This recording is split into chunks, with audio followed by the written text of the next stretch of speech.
पवन सिंह की पत्नी ज्योति सिंह भी सर वीआईपी पार्टी में सर शामिल होने वाली है। जो लोग आएंगे पार्टी में सभी को साथ, ऐसी कोई बात नहीं है, सब जगह प्रोटोकॉल होता है। बिहार में विधानसभा का चुनाव नजदीक है और ऐसे में सभी दल के नेता वो चुनावी प्रचार कर रहे हैं। लेकिन आज रोहतास जिले के डेहरी ऑनसोन में बिहार सरकार के पूर्व मंत्री मुकेश सहनी आज एक कार्यक्रम में आए हुए थे और कार्यक्रम में आते ही मीडिया कर्मी से बात करते हुए उन्होंने देश के प्रधानमंत्री नरेंद्र मोदी और बिहार के मुख्यमंत्री नीतीश कुमार और चुनाव आयोग पर जोरदार हमला किया है। उन्होंने साफ तौर पर कहा है कि जिस तरह से बिहार सरकार वोटर आईडी का पूर्व निरीक्षण करा रही है, कहीं ना कहीं बिहार सरकार और देश के प्रधानमंत्री नरेंद्र मोदी का मानसिकता जो है वो कुछ और है। तो जिस तरह से जो बिहार सरकार के जो पूर्व मंत्री मुकेश सहनी हैं, उन्होंने जोरदार हमला किया है और मीडिया कर्मी ने जब वही भोजपुरी जगत से भोजपुरी के पावर स्टार पवन सिंह की धर्मपत्नी ज्योति सिंह के बारे में पूछा तो उन्होंने साफ तौर पर कहा है कि ज्योति सिंह हो या चाहे कोई भी हो कि मेरे पार्टी में सभी का स्वागत है। लेकिन जिस तरह से पूरे शहर में चर्चा का विषय बना हुआ था कि क्या पवन सिंह की पत्नी ज्योति सिंह वो वीआईपी पार्टी में शामिल होंगी, तो मुकेश सहनी ने हरी झंडी दिखा दी है और मुकेश सहनी ने साफ तौर पर कहा है कि पवन सिंह की पत्नी ज्योति सिंह वो वीआईपी पार्टी में उनका स्वागत है और वो जब चाहे तब वो वीआईपी पार्टी ज्वाइन कर सकती है। के बारे में नहीं पता चला है, जजमेंट देखेंगे और निश्चित तौर पे जरूरी क्या है, आप चुनाव के बाद कर लीजिए या चुनाव होने के बाद 1 साल से करना चाहिए था। अभी 2 महीने के अंदर में राज्य में आचार संहिता लगने वाला है और ऐसे समय में आपका क्या षड्यंत्र है। आप 2 महीने में ये काम तो कर नहीं पाइएगा। ये काम करने के लिए आपको कम से कम 1 से 2 साल का समय लगेगा और आराम से कीजिए।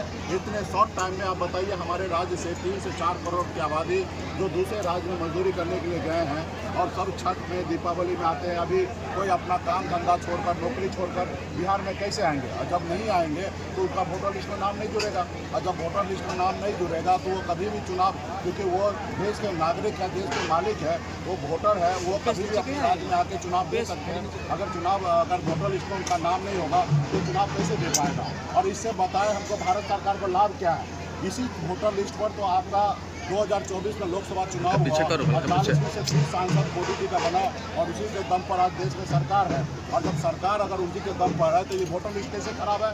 अगर ये वोटर लिस्ट अगर गलत है तो सबसे पहले जो 40 सांसद जीत के गया उनको आप इस्तीफा लीजिए, उनको सदस्यता समाप्त कीजिए, तब हम माने कि वो वोटर लिस्ट सही नहीं है। तो आप ऐसा कीजिएगा नहीं, सिर्फ लोगों को गलत फैलाइएगा, लोगों को तनाव फैलाइएगा, लोगों को परेशान कीजिएगा, खास करके गरीब मजदूर किसान को परेशान कीजिएगा, तो ये सही नहीं है। ये आप चुनाव के बाद भी ये आप काम कर सकते हैं, तो चुनाव के बाद आराम से कीजिए और बिहार में लोगों को चैन से रहने दीजिए। जनता जो है वो मालिक है, उनको ये जो चुनाव का समय जो होता है लोकतंत्र का बड़ा पर्व होता है, उस पर्व में सभी लोगों को आप सही से पर्व का हिस्सेदार बनने दीजिए। यही मैं चुनाव आयोग से कहना चाहता हूँ, देश के प्रधानमंत्री से कहना चाह रहा हूँ कि यहाँ पे जनता का भावना के साथ रहिए। यहाँ आपने काम अगर किया तो निश्चित तौर पर जनता वोट देकर आपको राज्य में पूरा सरकार ला के देंगे। जनता पे आप भरोसा कीजिए। अगर जनता के बीच में अगर आपने काम नहीं किया तो जनता अगर उखाड़ फेंकेगा, तो ये लोकतंत्र का यही सबसे बड़ा खूबसूरती है।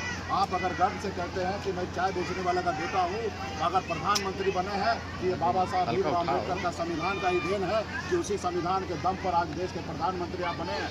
आप परंपरा ऐसा कुछ मत ऐसा नया लागू कीजिए जिसके कारण आने वाला पीढ़ी इसको देखकर और तानाशाह के जैसे हिटलर जिस तरीके से देश चलाता था ऐसे देश को चलाएगा, तो ये हमारे देश के लिए, हमारे आने वाला पीढ़ी के लिए सही नहीं होगा। तो यही मैं लड़ाई लड़ रहा हूँ और निश्चित तौर पे हमें पूरा विश्वास है कि हमारे पक्ष में फैसला होगा और सरकार को चुनाव आयोग को ये वापस लेना होगा। पप्पू यादव को मंच पर चढ़ने दिया है, क्या कहेंगे? ऐसी कोई बात नहीं है, सब जगह प्रोटोकॉल होता है, किस स्टेज पर किनको चढ़ना है और प्रोटोकॉल ऑफिसर को नहीं जानकारी था कि पप्पू जी है, सांसद है, तो उनसे ये चूक हुआ होगा।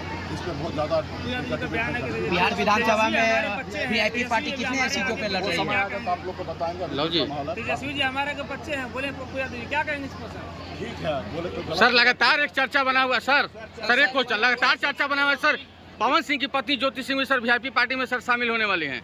देखिए, आज पार्टी में हजारों की संख्या है, पूरे बिहार में कोने कोने से लोग पार्टी को ज्वाइन कर रहे हैं, पार्टी पे लोग भरोसा कर रहे हैं और इसी तरीके से जो लोग आएंगे पार्टी में सभी को स्वागत है। तो देखिए, मुकेश सहनी ने केंद्र में बैठे नरेंद्र मोदी और बिहार सरकार बिहार के मुख्यमंत्री नीतीश कुमार पर और चुनाव आयोग पर जोरदार हमला किया है। वही ज्योति सिंह के बारे में उन्होंने हरी झंडी दे दी है कि पवन सिंह की धर्मपत्नी ज्योति सिंह जो है वो वीआईपी पार्टी में उनका स्वागत है, वो जब चाहे तब पार्टी में वो शामिल हो सकती है। ऐसे ही खबर को देखने के लिए बने रहिए देशवा न्यूज के साथ। देशवा न्यूज के लिए रोहतास से रुपेश कुमार।